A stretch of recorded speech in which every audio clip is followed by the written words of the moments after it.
la situación económica de la Argentina y el dólar en nuestro país. Bienvenida, Gretel, buen día, ¿cómo estás?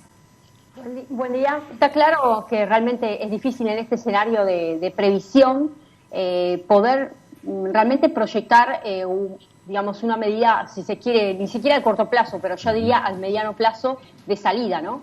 Las últimas medidas que se tomaron en torno al super cepo, convengamos que el gobierno está en una situación casi desesperada de poder frenar la pérdida de reservas. Hoy contamos con un nivel de reservas muy paupérrimo. Prácticamente la mitad de lo que sería el neto disponible están en oro, con lo cual sería lo último ya, la última medida, si se quiere, que tomaría el gobierno es tocar el oro, ¿no? El oro físico. Entonces, en esta vorágine de poder proteger las reservas, el gobierno ha instrumentado este nuevo supercepo que tiene que ver con aquellas personas que no van a poder acceder al cupo de $200 mensuales.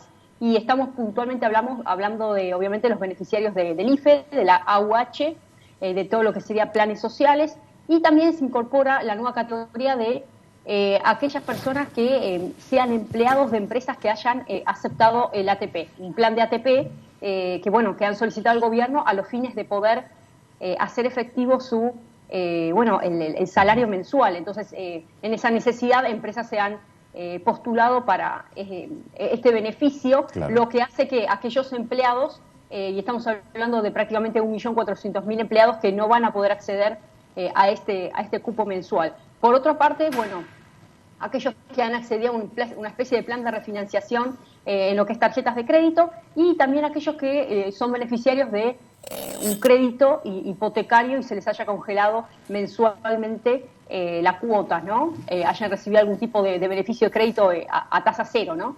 Créditos congelados, si se quiere. Claro. Esas categorías nuevas hacen que, de alguna manera, se reduzca digamos, la masa que va a confluir en esta afluencia de dólares que para el gobierno implica un desgarre importante, ¿no?, de parte del BCRA.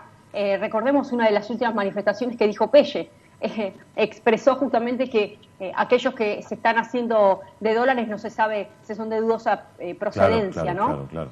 Ahí es donde vemos que es bastante complejo porque ni siquiera está entendiendo el gobierno que la mayoría de las personas que están tomando estos $200 mensuales, en realidad lo están utilizando como una especie de medida de salvaguarda para protegerse de la inflación. Cuando hablamos de que aumenta justamente este límite que habíamos mencionado, donde se pasa de un 30% a un 35% del impuesto país, automáticamente esto se traslada a pesos.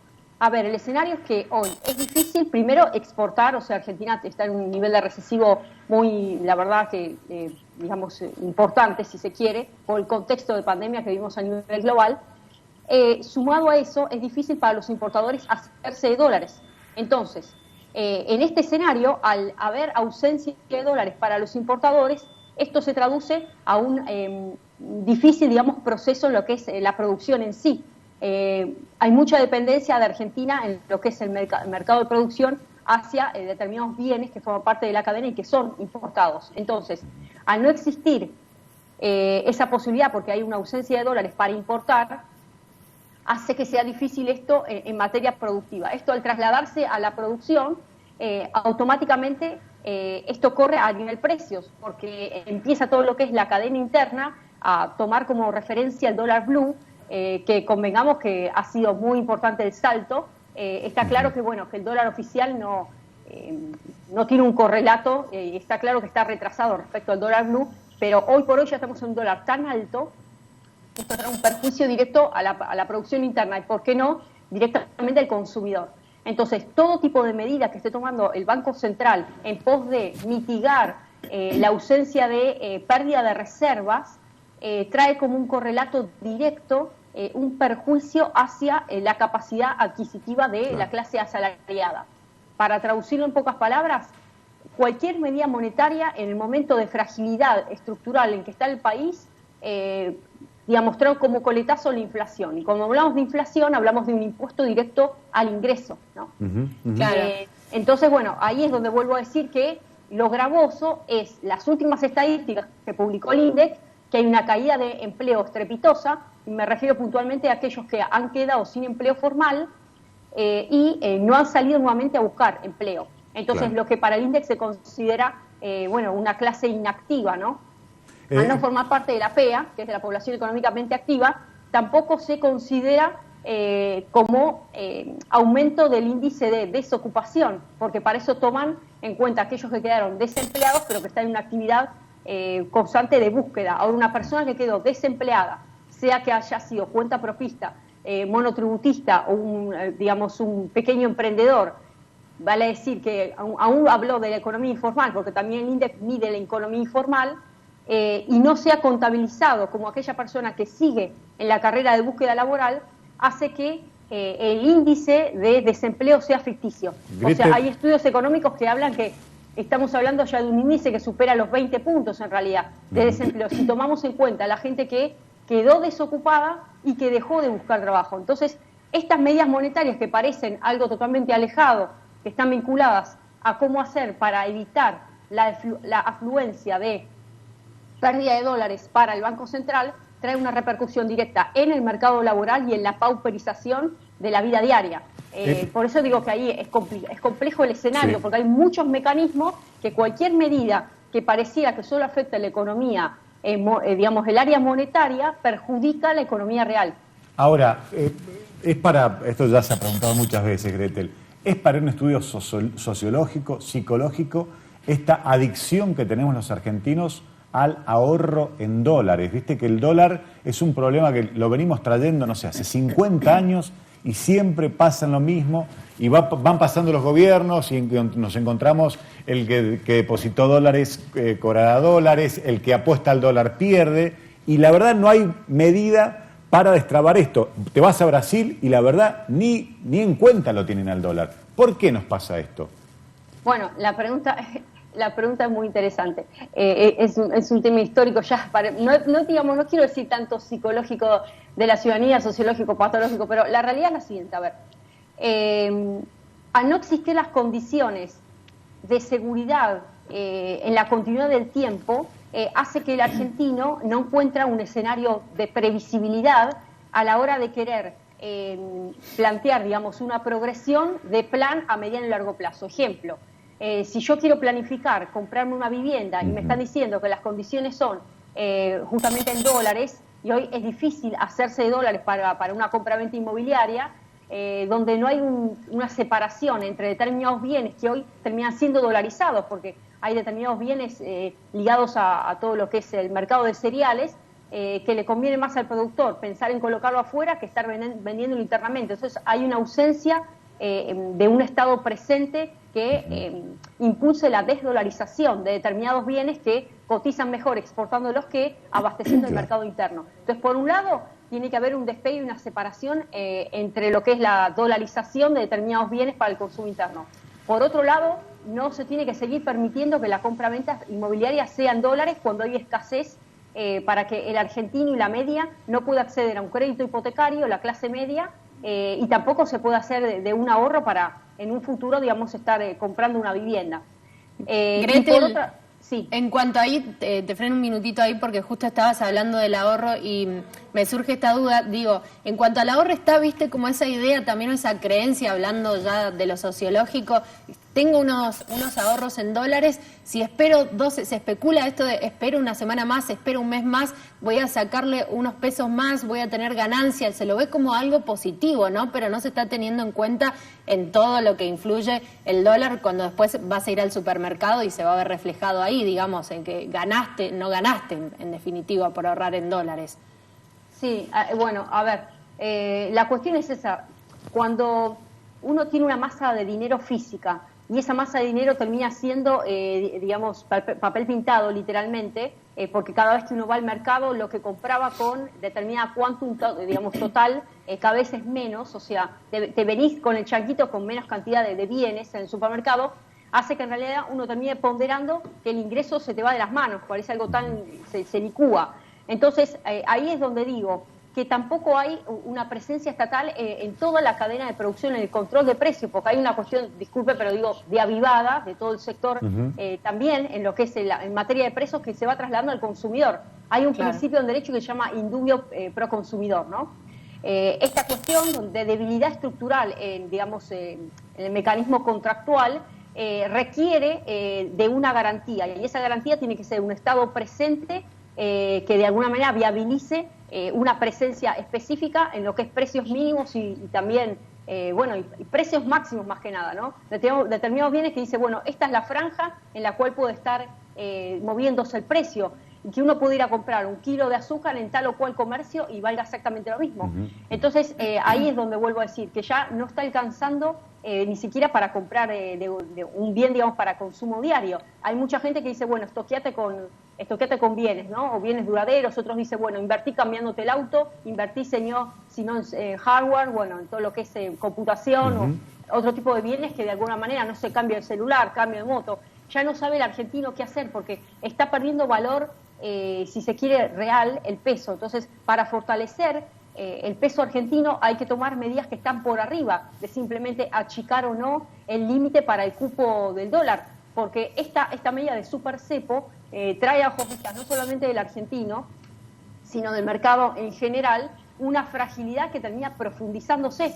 O sea, el gobierno tiene que esbozar ya de manera inmediata un plan de salida. Tiene que haber, esto tiene que estar acompañado, todo este plan de cuidado que se está haciendo sobre la población en materia de salud, tiene que estar acompañado con un plan ordenado de salida económica y de empuje, que le permite cierta confianza y certeza al productor también. A ver, fíjense que hoy hay una cantidad de estoqueada, digamos, de cereales en los famosos silobolsas que están siendo retenidas y no terminan siendo, si se quiere, bueno, no termina, digamos, cambiándose esto en dólares, porque también están especulando a ver hasta dónde les conviene o no seguir reteniendo ese bien, ¿no? Y ahí es donde, bueno, está ahora en este momento el Ministerio de Economía tratando algún tipo de estrategia para, bueno, que aquellos que están reteniendo esto, los silobolsas, se lo vendan a las cerealeras en pesos y después las cerealeras lo pueden liquidar en dólares, pero que el gobierno tiene que sacar las retenciones, porque acá también se está pisando al sector la cabeza con las retenciones. Y está claro que ellos están especulando con el dólar futuro. Entonces, esa especulación que también, en parte, bueno, hay cierta cuestión de motivo y de realidad, porque lo están hablando de un tipo de cambio mayorista que está muy por detrás del blue y muy por detrás incluso del propio tipo de cambio oficial. Entonces, hace que ahí también haya un perjuicio directo de que el gobierno no se pueda hacer de esa masa de dinero fresca, si se quiere. Ahora, el plan que tienen ellos es mantener esta programación hasta prácticamente inicios del año que viene, que va a haber la próxima cosecha de soja. Entonces, ahí es donde vemos cómo mantener en vilo la ciudadanía hasta ese momento. Es bastante, digamos, frágil la situación. Yo entiendo al que tiene la tenencia de dólares como mecanismo para salvaguardar los pesos, pero la responsabilidad directa es del político de turno. Yo no quiero hablar de esta gestión, hablo también de la gestión, de cualquier gestión, porque esto es estructural, es histórico de Argentina, que no hay una protección hacia la moneda nacional, tenemos que separarnos del dólar, ¿no? ¿Y cómo hacen otros países para fortalecer su moneda y, en definitiva, no pensar en otra moneda, sino en la propia? Bueno, ahí es donde digo, para poder trabajar en el plan de fortalecimiento tenemos que tener una moneda que no sufra, si se quiere, los perjuicios vertiginosos de cómo está el dólar. Entonces, a mi juicio, habría que crear una moneda nacional que no sea convertible, o sea, de circulación forzosa en todo el territorio nacional, no convertible a dólar, y que todo lo que es pagos, bienes, servicios, salarios, jubilaciones, compra-venta inmobiliaria, todo circule en esa moneda, digamos, nacional, que no tenga un correlato directo con el dólar, y que vos puedas ahorrar en esa moneda, que sea una moneda fuerte, que se separe, y que el dólar solamente sea utilizado para lo que es, importación y exportación, o sea que se provea que haya un mecanismo donde todo lo que es el sector exportador esté ligado al comercio, pero simplemente desde el dólar, desde el tema de el manejo para el flujo de importaciones y exportaciones, y que puertas adentro del territorio nacional se pueda trabajar con una moneda fuerte. Imagino que alguno de ustedes habrá ido a Chile, yo hace poco fui, y la verdad que llegué ahí felizmente con un par de dólares, porque viajaba para tomar unos días de vacaciones, y me dijeron, no, acá dólar no pude ir a comprar un huevo, o sea, dije huevo por no decir, tuve que rápidamente cambiar los dólares, y no hay manera, un chileno te recibe la moneda nacional. Entonces yo digo, pero a ver, yo vivo del otro lado y esto parece, o no parece ni siquiera el cono sur, o sea, lo que es Sudamérica, ahí es donde digo, tenemos que dar ese salto. Para dar ese salto de mentalidad tiene que haber confianza y la fortaleza tiene que trabajar puertas adentro el gobierno, para que a la ciudadanía le pueda dar el respaldo suficiente que considere el peso argentino o la nueva moneda como una moneda de reserva, ¿no? De reserva y de tenencia, ¿no? En esto que el dólar sea que dependamos tanto del dólar, ¿tienen que ver los acuerdos, digamos, con las entidades financieras como el Fondo Monetario Internacional, por ejemplo? ¿Influye eso, digo? Sí, a ver, acá lamentablemente ya desde la gestión anterior se ha establecido, digamos, un escenario de dependencia directa. A ver, hay toda una serie de factores a considerar. Muchos economistas hablan de que es necesario reordenar las cuentas, trabajar sobre que una buena reforma, puertas adentro del Estado, que no estoy hablando de un achique, pero sí de la eficiencia de gastos. Me imagino que también están al tanto de lo que sucedió hace muy poco, ahora, prácticamente hace unos días, en Italia. En Italia se votó por el sí de la reducción de 1/3 de Cámara de Diputados y Senadores, por el gran costo que producía la política, la dirigencia, ¿me explico? Entonces, a ver, cuando hay digamos una situación delicada, digamos, de crisis, de emergencia, creo que hay que reevaluar todos los sectores y cuáles son los gastos que nos está costando a nosotros, a los ciudadanos, mantener a la clase política. Entonces, en esa rienda donde ya desde la gestión anterior tuvieron que manejar los 12 años, a su vez anteriores a la gestión de Mauricio Macri, que tuvo que de alguna manera sobrellevar el gran acrecentamiento del Estado público, cómo lidiar con, digamos, programas sociales que, bueno, que es atendible la situación delicada, pero hay que reconvertir un plan social y un programa en programas directos de empleo. O sea, que la persona realmente pueda volver a la noción de dignidad. La dignidad solamente se da a partir digamos, del mecanismo laboral. Entonces, cuando hay una digamos, se pulveriza esta noción de trabajo, a partir de un plan social se va agigantando el Estado de manera tal que, sumando a toda la cantidad de planes, de programas, sumado al gran costo de la clase política, hace que el Estado sea macrocefálico y cuando llega el momento de ponderar el nivel de ingresos se termina presionando más al sector social con más impuestos y, ¿por qué no?, al sector productivo. Entonces, ahí el sector productivo, esa gran carga que tiene en materia tributaria, hace que sea difícil hoy blanquear a un empleado. Entonces, se logró la informalidad laboral, por eso digo, hay una concatenación. En todo ese escenario, ¿qué hace la gestión anterior? No tiene la mejor idea que caer en el peor de los lobos de turno, que es el FMI, que no es que alegremente te presta el dinero, sino que está condicionado. Dentro de las condiciones hay determinada agenda a imponer. Y ahí, bueno, ahí se empieza a diezmar un montón de cuestiones que ya están avanzando sobre la soberanía política, la independencia económica, principios y banderas que, no importa de la ideología que cada uno comulgue, son claras y son pilares fundamentales para hablar de un país totalmente independiente, ¿no? Entonces, por eso digo, ya esto se arrastra desde la gestión anterior y bueno, y esta gestión está tratando de renegociar una deuda. Bueno, convengamos también que tenemos el swap con China, que una parte es convertible a dólares, pero también volvemos a lo mismo. ¿De quién cambiamos? ¿De qué tipo de patrón de estancia estamos cambiando? Ahora acabamos con los chinos. O sea, siempre hay una cuestión de dependencia donde Argentina tiene la soga al cuello porque no despega en materia productiva y de desarrollo interno. Hay países que ya en medio de la crisis han encontrado la beta. O sea, China fue uno de los países que salió rápidamente de la crisis. Ahora Estados Unidos está de a poco revirtiendo también, digamos, todo lo que es índices de desocupación y demás. O sea, en paralelo al plan o el comité de manejo de crisis, que es atendible, que brega por el tema de la salud pública, tiene que haber un programa de despegue, pero ya estructural. O sea, más allá de que esta gestión la pueda llegar a cristalizar o no, es algo que va más allá del color político, que quizás lo arranca esta gestión y después lo continúa la siguiente, ¿no? Seguro. Claro, bueno, Gretel, muchísimas gracias. Un placer dialogar con vos y bueno, poder escuchar estos conceptos. Es muy amable. Bueno, gracias por todo. Clarísimo. Gracias, luego. Gretel, hasta luego. Bueno, la verdad, un tema, podríamos estar horas hablando de esta situación del dólar, porque lleva décadas, generaciones y generaciones, y sigue siendo el tema del dólar.